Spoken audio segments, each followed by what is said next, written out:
So I talk about, during the last video, I talked about US being trapped between the hyperinflations and depressions. It's all caused by US trying to maintain the imperialisms, the superpower over other countries by striking some wars with Russia and China. And even more, Biden was, I don't think he really suffered some kind of illness. I wouldn't surprise if he genuinely is suffering some kind of a cognitive problems, that he sometimes say weird stuff or do weird stuff. But I more genuinely believe that he's not that dumb anymore. The debate that he had with Trump is pretty obvious that he has some problem trying to articulate what he wants to say. But as time goes by, he seems pretty healthy. It looks like he pretends to be dumb, then he is really dumb recently. I think it's more like a strategy. I don't know. I say I don't know, so don't judge me. And because geopolitically, they would like to have some kind of a control over the continents. Continent here, I'm talking about Europe, all the way to Middle East, and all the way to Russia. And you have Asia at the bottom as well, but it's mainly at the top part, involving from the side of UK all the way to Russia and everything in between. Kazakhstan, Turkey, India's, Middle East, like Afghanistan and so on. So having a control at that place will control the world. This is some kind of a theory that was brought up from Americas. They used to believe that controlling the sea will control the world, but now they believe that controlling the continent will control the world. So what if you control both the sea and the continent? You control the world. So Europe has given in all their sovereignty to Americas. So a lot of time they don't even know what should they do. They don't even know how to be themselves. So they don't have any smart people? No, they do have smart people, but they cannot have the smart people being elected. Look at the new Prime Ministers of UK, Liz Truss. She's very interesting figures. The moment she got up there, the next day she made some decisions that crushed the economy of Britain so badly that if the GDP actually falls behind India. India is very strong, just in case you didn't know that. India is very strong. And because US is trying to strike a war against Russia, and the point of dispute is definitely Ukraine. All it takes is to shake the shoulders of Ukraine enough that they would like to stay away from neutrality. The moment they stay away from being neutral, they will have to do something about staying away. They have to do something about taking a side. So they either take the side of Russia or they take the side of Europe. But you must understand that media is a very powerful thing. And it has caused most of the people in Ukraine to feel that they should be a separated state from USSR, Russia, or anything from that, because of the ancestors' problem, because of the historical problem. And just erase that for a moment. None of this thing matters to the US. Imperialism is the thing. So you have to strike some kind of internal war, proxy war, where the fight will go on and fight Russia. However, the fight is not initiated by America where they will not lose any military soldiers, and they will be earning much more because they supply weapons, and they do not have to be engaged with Russia in terms of a direct combat. Or so if the worst thing that Russia can do is to attack Ukraine, right? Because it's a dispute between Russia and Ukraine. Even though you know that this is all initiated by Americans from the back, without the support, nothing can go on. We don't want to talk about how Zelensky is going to be thinking about whether the country is going to be worse or not, because you are already part of the chess. You can only do so much. I believe that his narrative is actually supported by US. I wouldn't be surprised if it's kind of partially being scripted by the US. But that's not what I'm trying to say. I'm not trying to take side. You must understand, I'm not trying to say that Ukraine is right or Russia is right. I'm trying to say that it is the benefit of the Americas to strike a proxy war against Russia at the least, with the least liabilities against the whole thing. So this war is so beneficial to Americas that it's going to weaken Europe. And instead of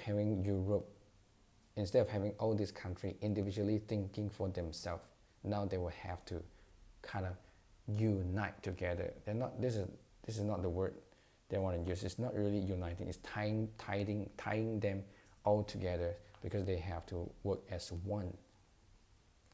Because of the lack of resources from Ukraine and the lack of resources from Russia in terms of oil and gas, food, agriculture, and so on, that Europe would have to stand together, and they have the big brothers, Americas, to supply and at least pledge that they will support such a things from happening. They'll provide weapons when necessary. They'll provide the money when necessary. They'll provide the food when necessary, and all kind of pledges that Europe would have to continue to assist the proxy war until they bring Russia down.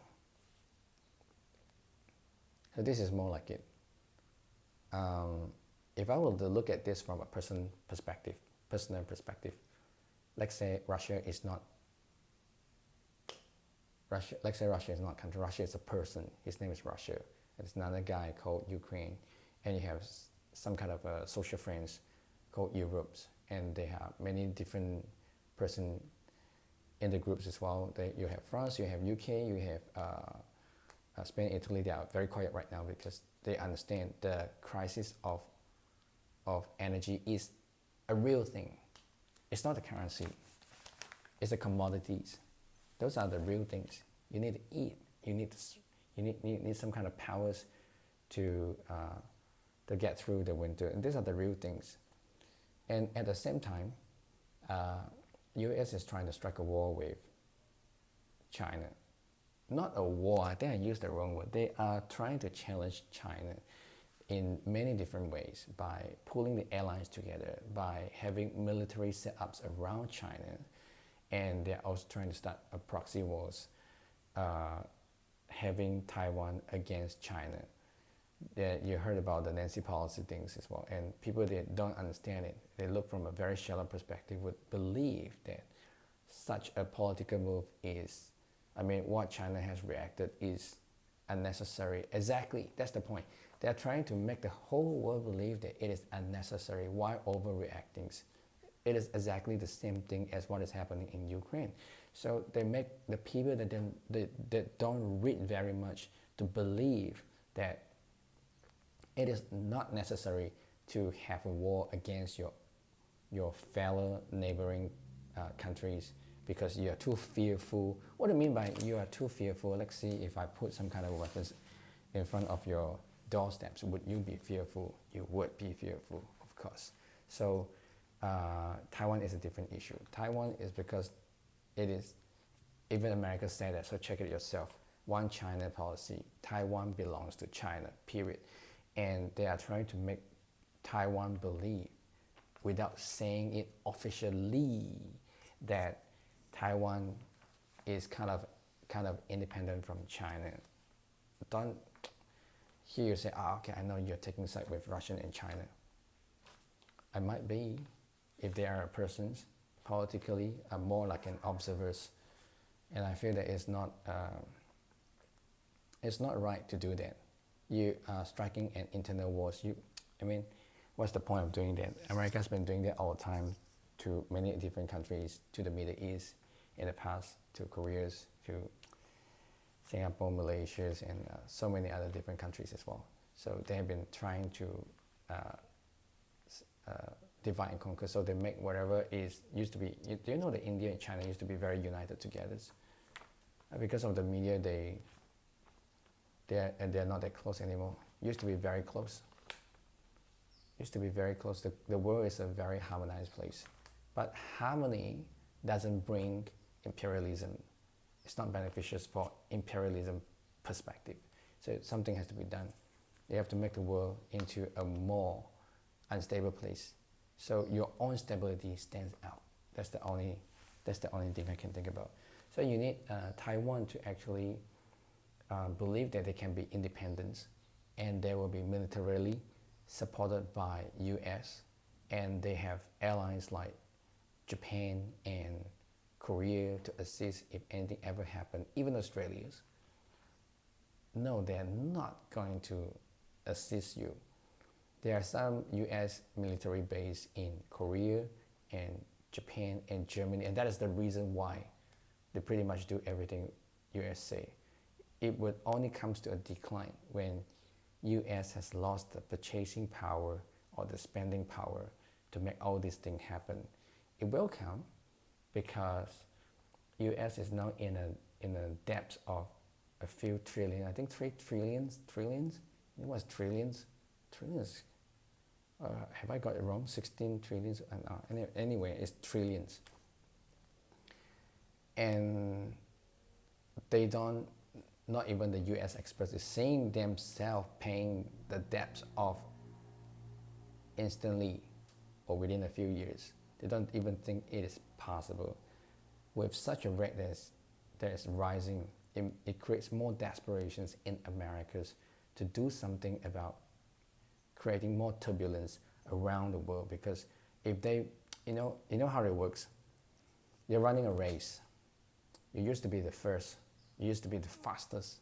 As you get more lazier, you don't run that fast. But you still want to maintain to be the fastest runner on the track. What do? You look at the second person and see how fast he's running. If you realize that he's kind of like, for example, if you're running a 100-meter sprint and you can do it in 5 seconds, okay, let's say, if you can do it in 5 seconds, someone's chasing up, they can do it in 5.2 seconds, you're kind of getting close. But the third one is running maybe 6 seconds. Don't worry about that guy first, worry about the second guy first. What I'm going to do is I'm going to visit him and get to know about his neighbor and be friends with the neighbor and tell him a lot of bad things about this guy. So one day, for some reason, he hates him so much that he breaks his leg. He's not going to run anymore. And that's how you maintain being the first. Even though you can't run 5 seconds anymore, you run 5.2 seconds, you still win. You're still number one. I think that's how and what they're trying to do. I hope that I don't get banned for this. I just want to share what I'm thinking about.